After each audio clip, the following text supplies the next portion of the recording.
নমস্কার বন্ধুরা, welcome to মায়ের হিসেলে। আজকে শীতকালের আবার একটা পরোটার রেসিপি নিয়ে চলে এসেছি, পালং শাকের পরোটা। চলুন তাহলে রেসিপিটা শুরু করে দিই। প্রথমেই আমরা পালং শাকগুলোকে ভালো করে বেছে ধুয়ে পরিষ্কার করে নিয়েছি। এরপরে একটা কড়াইয়ের মধ্যে অল্প একটু জল দিয়ে দিচ্ছি, হাফ কাপ মতন। এরপরে আমরা পালং শাকগুলোকে ওর মধ্যে দিয়ে দেব।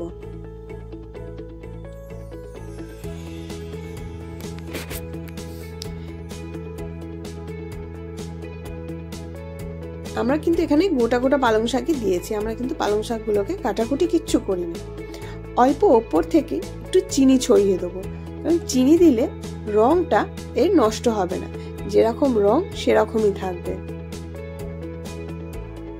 এবারে আমরা ঢাকা দিয়ে এটাকে সেদ্ধ হতে দিয়ে দেব। আমাদের পালং শাক সেদ্ধ হয়ে গেছে, এবারে এটাকে একটু মিক্সিতে পিষে নেব। তার সাথে দিয়ে দিচ্ছি আদা আর লঙ্কা। আমাদের পেস্টও রেডি হয়ে গেছে। চলুন তাহলে এবারে ময়দাটা মেখে নিই। পালং শাক পেস্টটা আমরা থালার মধ্যে নিয়ে নিচ্ছি।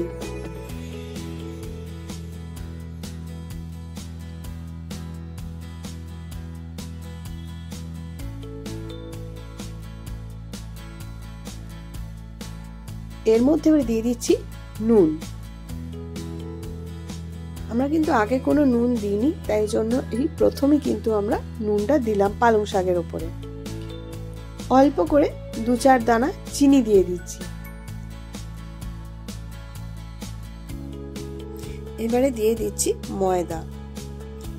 এখানে কিন্তু আমি পুরো রান্নাটা ময়দা দিয়েই করছি, কোনো আটা ব্যবহার করছি না। আপনারা চাইলে আটা ময়দা মিশিয়েও করতে পারেন, বা শুধু ময়দা বা শুধু আটারও করতে পারেন।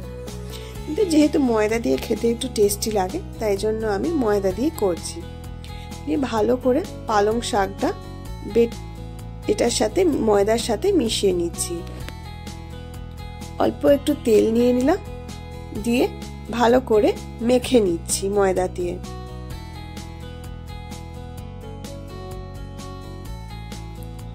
আমাদের আটা মাখা রেডি হয়ে গেছে। এবারে আমরা এটার থেকে ছোট ছোট করে লেচি কেটে নিচ্ছি।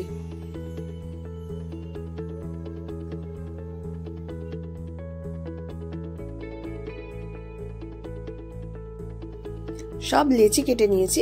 এবারে আমরা বেলে নেব ছোট ছোট পরোটা। এবারে আমরা একটা পরিষ্কার চাটু নিয়ে নিচ্ছি, তাতে আমরা পরোটাটা দিয়ে দিলাম। এপিট ওপিট করে ভালো করে এটা সেকে নেব। ভালো করে সেকা হয়ে গেলে এবারে আমরা এর মধ্যে ঘি দিয়ে দিচ্ছি। দুদিকেই ভালো করে একটু ঘি লাগিয়ে নেব।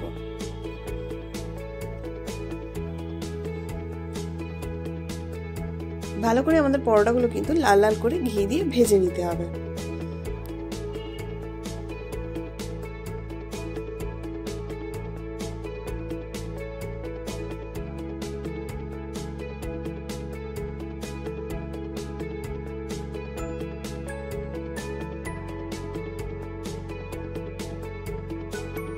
বেশ ভালো করেই কিন্তু লাল লাল করে ভেজে নেওয়া হয়েছে।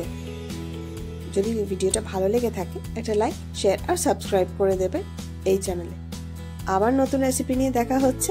ভালো থাকবে, নমস্কার।